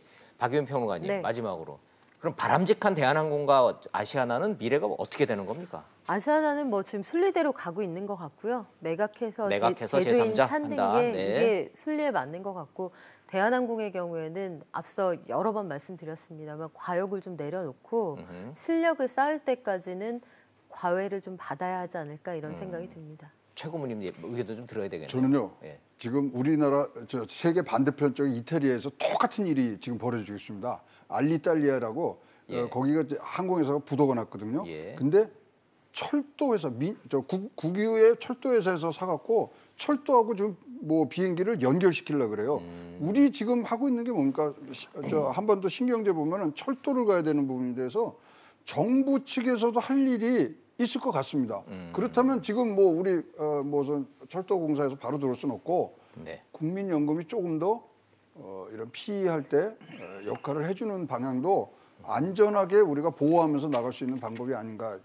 뭐 한번 제 제안으로 좀 정책 당국에 부탁드리고 있습니다. 국민연금이 어디까지 들어와서 어디까지 개입해야 대해서는 논란거리가 많으니까 국민연금의 이 연금 사회주의 논란과 스튜어드십 코드의 적정선 수준 여부는 별도로 좀 저희가 그 시간을 좀 마련해서 한번 심도 있게 토론을 좀 한번 해보도록 하죠. 오늘 양대 항공사의 미래에 대해서는 여기서 정리하도록 하겠습니다. 최양호 고문님, 김현학 교수님, 박연미 평론가님이었습니다. 잘 들었습니다. 고맙습니다.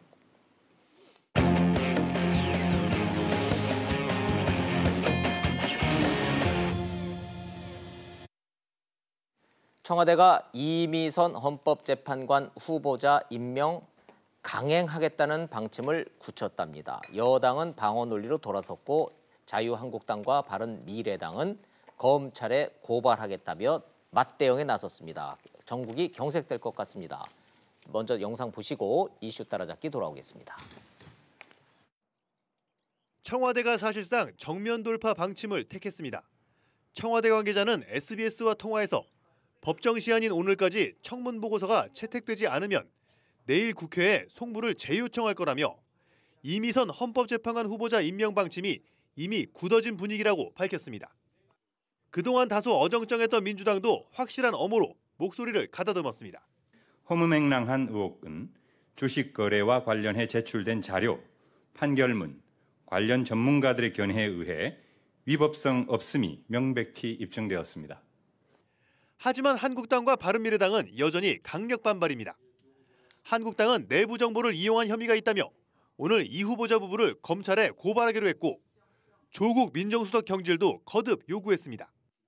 처음 주식 관련 의혹을 제기한 주광덕 의원은 이 후보자 남편의 TV토론 제안과 관련해 야당의 상대는 조국 수석이라고 받았습니다. 이미선 후보자 남편 뒤에 숨어 카톡질을 할 때가 아니라 국민들 앞에 당당히 나와 저와 맞짱 토론을 하기를 제안합니다. 한국당 등의 초점은 이미선 후보자 임명 여부보다는 조국 수석 책임론을 어떻게 부각할지에 맞춰진 상황입니다.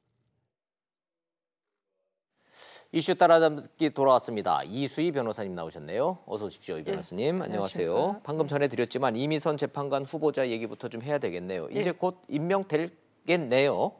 이런 기류면. 예, 강행을 할 것 같고 그게 지난번에도 제가 이 자리에서 말씀드렸지만 박지원 의원이 그 청문회 당일날 오전 오후 완전히 바뀌었었거든요. 그렇죠. 오후에 그러면서 주식 처분을 한다면 뭐 문제 없지 않느냐 뭐 이런 얘기를 했는데 그게 저는 청와대의 기류 변화가 촉이 좋은 박지원 의원이 아신 게 아니냐 싶고 또 정의당 엄격히 말하면 박지원 의원은 여당 의원이 아닌데도 청와대 기류 변화에 더 정확하고 빠르게 반응을 해요. 예, 아주 굉장히 이런 표현, 정보가 굉장히 좋죠. 정보원이 곳곳에 있는 것 같아요. 자, 그러면 저 사실관계만 높으면 이미선 후보자는 본인의 주식은 전량 매도했죠? 예, 매도를 했고 금요일 남편 거는? 예, 남편은 임명이 되면 처분한다예요. 되면 하겠다. 근데 저 금요일부터인가 주말을 거치면서 남편 오충진 변호사가 이 헌재 후보자 재판관 후보자된 이미선 후보자보다 더 유명해졌습니다. 이게 이제 저는 같은 여성이기 때문에 더 젠더 바이너스적인 면에서 보면 이렇게 하면 안 돼요. 저는 이미선 후보가 아무리 남편이 주식 거래는 알아서 한 거다라고 해서 주식 거래 내용을 본인은 모른다고 했기 때문에 남편인 오충진 변호사가 나설 수밖에 없었는지 몰라도 그래도 후보자는 이미선 본인이기 때문에 대외적으로 해명을 하든 뭘 하든 증거를 대든 그 모든 활동은 저는 본인이 했어야 된다고 봐요. 후보자 본인이. 근데 이게 마치 무슨 교통사고 난 상황에서 나 차 잘 모른다고 남편 부르는 격이 돼버린 거죠. 이런 거는 정말 여성들이 정말 보기 싫어하는 모습이거든요. 네네. 특히 저 젊은 여성들에는 저는 참 안 좋은 모습을 보인 것 같아요. 아니 이수희 변호사는 이 사안의 본질을 남성, 여성, 젠더 문제로 보시는 그 시각 자체는 굉장히 독특하기는 한데 왜냐하면 얘기를 꺼내셨으니까 이미선 후보를 저기 선택한 이유 중에 지방대 출신과 여성이고 40대라는 예. 거거든요. 예. 그러면은 좀 그 귀감이 될 만한 여성상을 보여줘야죠. 뭐 이 정치인도 아니고 장관도 아니고 헌법재판관이기는 하지만 그래서 저는 더 높은 의미의 여성에서의 그 뭐 주체성이라 그럴까요? 뭐 자립 그런 걸 좀 보여줬어야 한다는 생각도 듭니다. 아하, 같은 여성이시고 같은 변호사지만 헌재 후보자는 정작 가만히 있는데 남편인 변호사가 나서서 이런 거다 저런 거다 뭐 해명을 하고 뭐 또 청문위원인 주광덕 의원 상대로 맞짱 토론을 하자는 등. 예. 그리고 거기에 그 또 SNS를 처음 활동을 한 거예요. 처음 계정을 열어서 SNS에 올렸다는데 그게 그걸 또 이제 그 야당에서의 말에 의하면은 조국 수석이 개인적으로 아는 분들한테 돌렸다는 거 아니에요. 또 메신저를 통해서 그런 거 봐서는 청와대의 교감이 특히 또 이 남편인 이 오충진 변호사도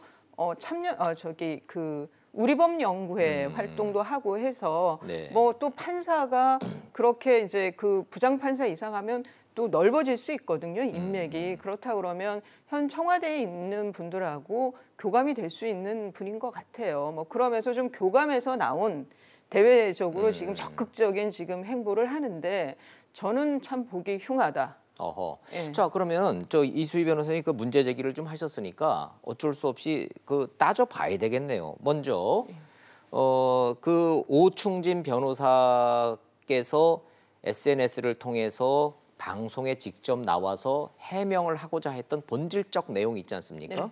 자, 내가 35억 주식 투자했다. 맞다. 뭐가 잘못된 거냐? 내가 강남에다 요새 강남 아파트 다 30억, 40억씩 하는데 그 아파트를 샀다면은 그러면 그건 문제가 안 되는 거고 내가 한 주식 투자는 뭐가 문제냐라고 주장을 하던데 어떤 논리적 오류가 있습니까? 거기에 있죠. 법적 하자가 있습니까? 있죠. 뭐 법적으로는 하자를 떠나서 이제 우리 후보자 청문을 할 때는 불법이냐 적법이냐를 따지는 게 아니잖아요. 아, 그래요? 예, 불법만 없으면 다 후보자 자격이 있는 거는 안 통과되는 거는 아니죠. 예. 거기에 뭐 국민정서법이 그렇게 중요하냐, 실정법이냐라는 그 뭐 그러면서 이게 그렇게 비판하는 분도 있지만 네.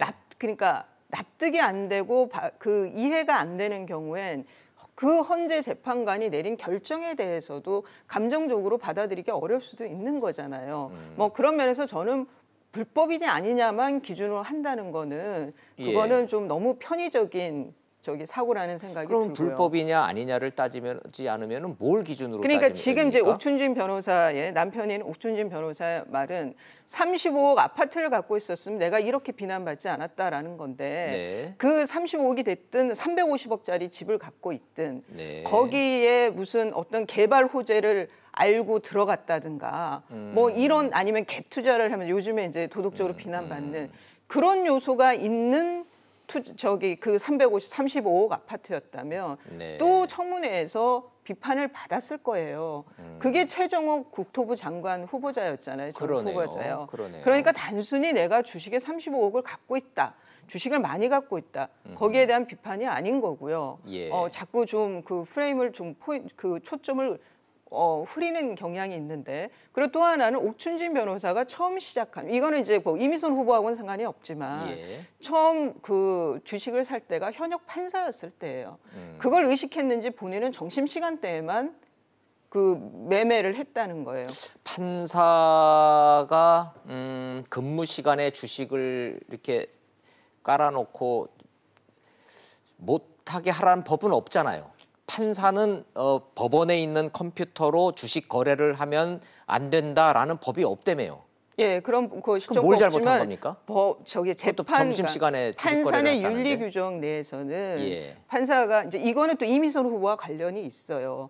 그러니까 판결의 공정성에 의심받을 염려가 있는 경제 활동을 하지 말라는 거거든요. 아하, 포괄적인 규정이 있기는 있다. 예, 그런데 지금 이미선 후보의 경우에는 회피를 안 했다는 거죠, 본인이. OCI 계열 특히 그 건설사 관련 네네. 뭐 간접적으로 연관이 있는 재판의 경우에 거기에 대한 문제 제기를 또 하는 거고요. 그리고 또 하나는 이 모든 문제, 그야말로 불법이라는 증거를 야당에서 지금 못 내놨다 하더라도 이건 낼 수가 없죠. 이거는 뭐 수사가 더 되든지 조사가 더 되든지 해야 되는 거죠. 네. 지금 의혹 차원의 이 의혹에 그거를 뛰어넘는 자질, 헌법재판관으로서의 자질과 능력을 보여줬다면 예. 저는 이 자리에서 이미선 후보를 옹호를 했을 겁니다. 예. 그런데 후보 청문회에서 헌법재판관으로서 정말 이분이 지방대 40대 여성으로 예. 그 법원에서 사법부에서 그렇게 신망맞는 뭐 우수 법관으로 선정되기까지 본인이 그리고 뭐 강원도 화천에 뭐 이발소집 딸 이런 말도 오늘 예, 예. 전 대법관을 하셨던데 예. 그런 환경에서 이렇게 그런 이제 그 좋은 법관으로 성장을 했다면 저는 그 후보 청문회에서 그런 것이 고스란히 저는 나올 수 있었을 거라고 봐요. 그러니까 예를 들자면 어떤 점에서 그런 자격이 미달된다고 지적을 하시는 겁니까? 그러니까 난민 문제에 대해서 물어봤을 때도 네. 난민 문제는 아니 저는 깊이 생각해 본 적이 없다는 거 아니에요? 깊이 생각해 본 적이 없다. 그러니까 조만간 그런 거는 굉장히 또 군대 내 그 동성애에 대한 처벌 문제라든가 예. 그런 거에 대해서 꼭 2차 사시다반처럼 뭐 이런 의견도 있고 이런 의견도 있는 걸로 알고 있습니다.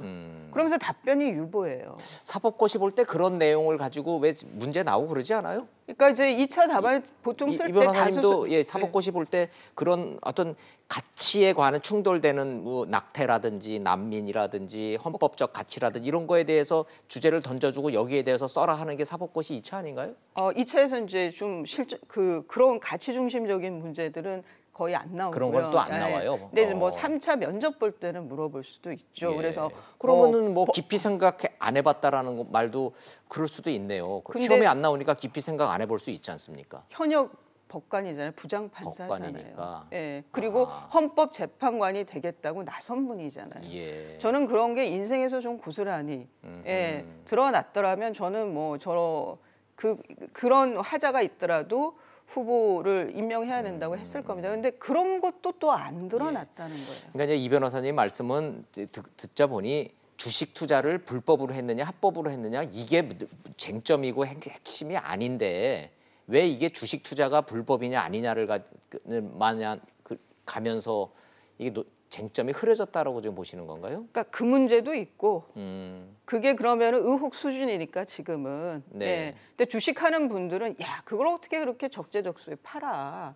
그렇게 적기에 팔 수가 있고 살 수가 있어. 네. 의심하는 분들이 이제 제법 돼요. 그렇지만 의심이죠. 의혹이고. 그럼 그걸 뛰어넘는 저는 자질과 능력이 있다면 저렇게 청와대에서 임명을 강행하는 거를 또 뭐 그럴 수도 있겠다고 하겠는데 양쪽이 다 아니라는 거죠. 예, 청와대 반응을 보면은 부동산 투기라는 말은 있어도 주식 투기라는 말은 없으니까 주식을 한 사실만으로 이 낙마시키는 거는 받아들일 수 없다. 임명 강행이다. 뭐 이렇게 된 거죠. 예, 그렇습니다. 자, 두 가지 질문이 남아서 그것 좀 더 여쭙도록 하겠습니다.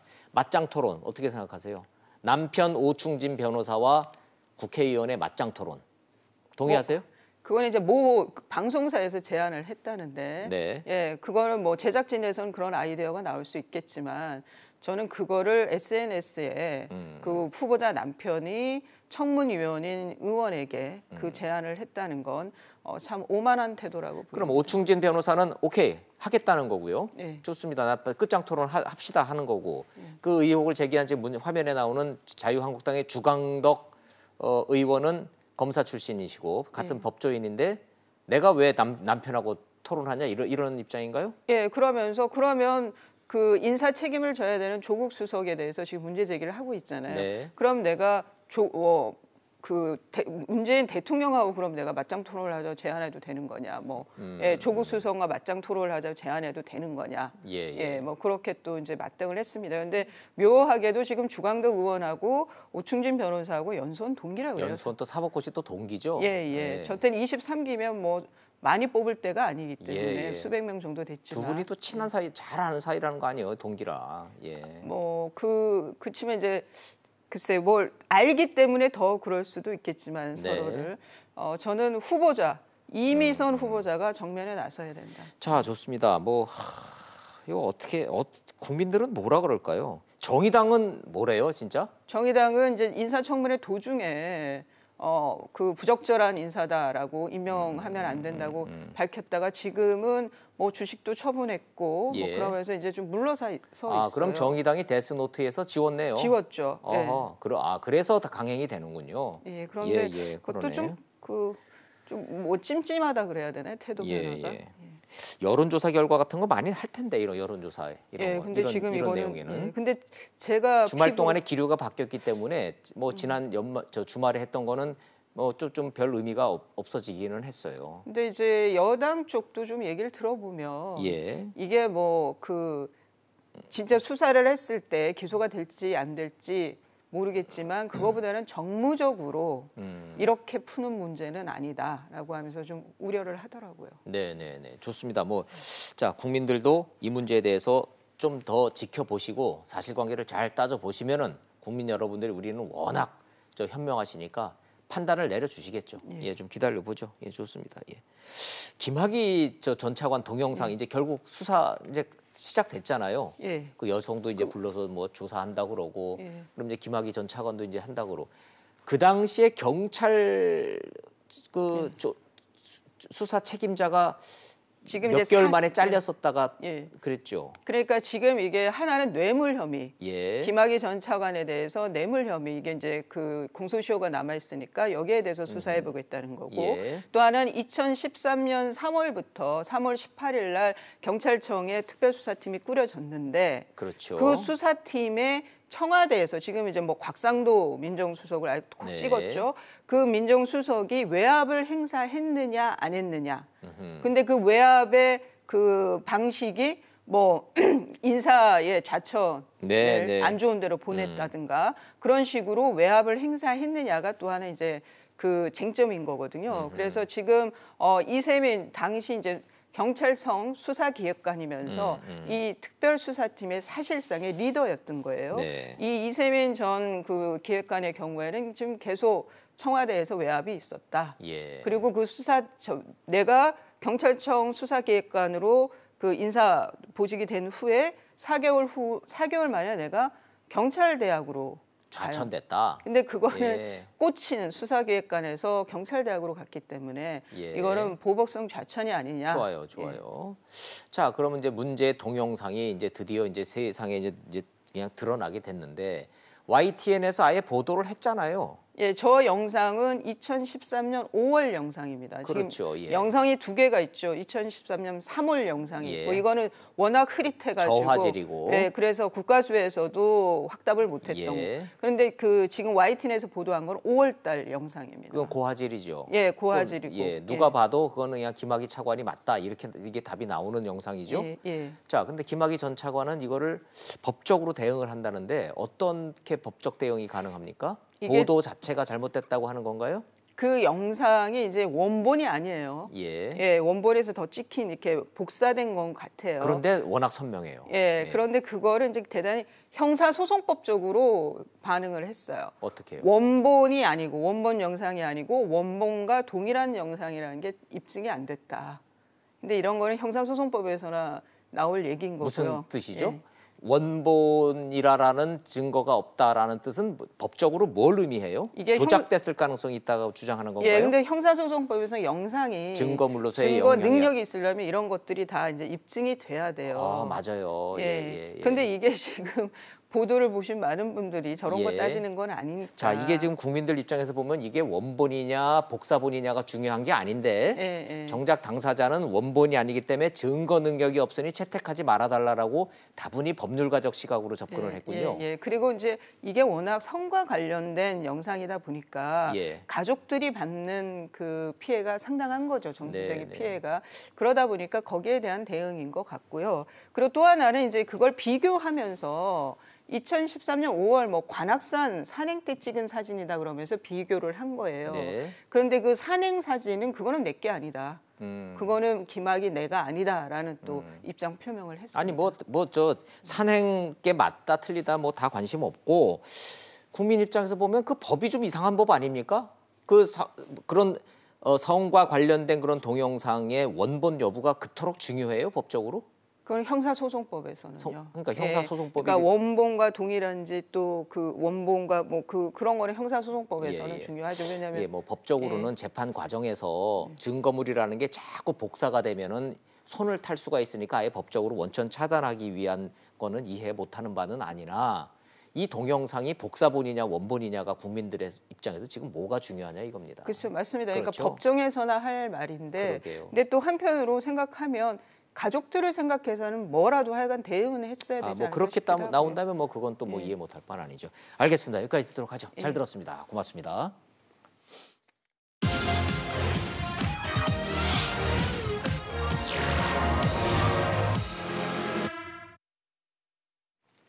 여기서 더 낙마자가 나오면 국정 운영이 어렵습니다. 국민 눈높이에 다소 미흡하기는 하나 임명해야겠습니다. 양해해 주십시오.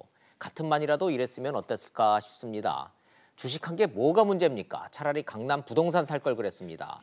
남편은 일에 나오고 주식, 자본주의의 꽃 아닙니까? 오히려 적극 권장해야죠. 여당 의원은 방송에 나와서 이런 논리를 펴더군요. 주식이냐 부동산이냐 이게 본질이 아니었고 명색이 헌재 재판관인데 주식과 재판은 관련은 없었는가? 약자를 위한 가치와 사익을 위한 행동 그 사이에 어떤 편차가 좀 있었는데 그건 어떻게 설명할 건가? 국민은 그런 게 궁금했던 겁니다. 3주택 국토부 장관, 건물 매입 청와대 대변인, 불법이라 낙마했습니까?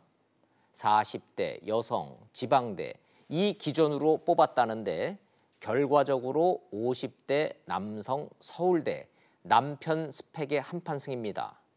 어쨌거나 임명한다니까 국민은 입 닫고 귀 막고 그저 멀뚱멀뚱 쳐다봐야 합니다. 여론조사 결과가 어떻게 나올지 궁금합니다. 직설 마칩니다. 시청해 주셔서 고맙습니다.